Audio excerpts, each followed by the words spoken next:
ပင်လယ်ရေကျချိန်မှာရတနာတွေလိုမျိုးရှားဖွေတွေ့ရှိရတဲ့ပင်လယ်စာအစုံလင်းကိုကိုယ်တိုင်ချက်ပြုတ်စားတော့ရတာကတကယ်ကိုစိတ်လှုပ်ရှားစရာကောင်းတဲ့အတွေ့အကြုံတစ်ခုပါမယ်။ပထမဆုံးအနေနဲ့ရေကျနေတဲ့ပင်လယ်ကမ်းခြေမှာဟင်းရီအိုးလေးတစ်လုံးနဲ့ပင်လယ်စာရှားထွက်ထည့်ပါတယ်။ကြောက်ဆောင်ကြတဲ့မှာရေပွဲကြီးတစ်ကောင်ကိုတွေ့လိုက်ရပါတယ်။ဒီရေပွဲကြီးကနားပူရင်လေးတစ်ကောင်ကိုသူ့ရဲ့လက်တံတွေနဲ့ရစ်ပတ်တီဖန်ဆားနေတာကိုတွေ့လိုက်ရပါတယ်။နားပူရင်လေးကတနာစရာကောင်းအောင်ရေပွဲရဲ့စုခွက်တီကြားမှာပိတ်မိနေပြီးသူ့ရဲ့ကိုယ်ထင်မှလေးထေရတွေရနေတာကိုမြင်ရပါတယ်။ရေပွဲကြီးကိုကြောက်ဆောင်ကြကနေအားနဲ့ဆွဲထုတ်လိုက်တော့သူ့ရဲ့ကြီးမားတဲ့ကိုယ်ထင်နဲ့နီးရဲနေတဲ့အယောင်ကိုအန်တော်ဖွယ်တွေ့လိုက်ရပါတယ်။ဒီလက်ဆက်တဲ့ရေပွဲကြီးကိုဟင်းရီအိုးထဲကိုထိတ်လိုက်ပါတယ်။အဲ့ဒီနောက်တဲဆောင်ပင်ပေါ်မှာတင်းနေတဲ့ကြီးမားတဲ့ဂျယ်လီငါးကြီးတစ်ကောင်ကိုတွေ့လိုက်ရပါတယ်။သူ့ကိုလက်နဲ့ထိလိုက်တဲ့အခါတကယ်ကိုဂျယ်လီတုံးကြီးလိုပဲတုံခါနေတာပါ။ကော်ပြားလေးနဲ့ဂျယ်လီငါးနဲ့အသားတစုံကိုလှီးထုတ်လိုက်တဲ့အခါတရှက်ရှက်နဲ့အတန်ထွက်လာပြီးအသားကကြီးလည်နေတာကိုတွေ့ရပါတယ်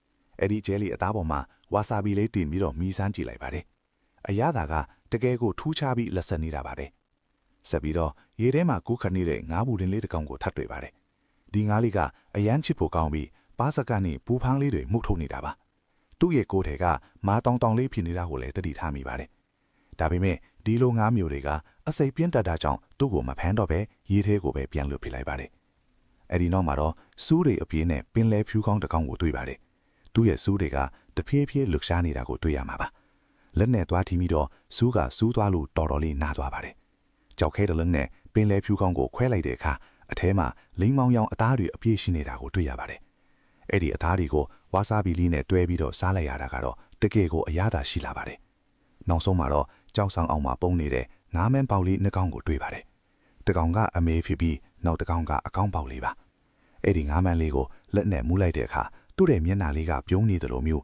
အရန်ကိုချစ်ဖို့ကောင်းနေတာကိုတွေ့ရပါတယ်။သူ့မှာသွားတွေမရှိသေးပဲနူးညံ့တဲ့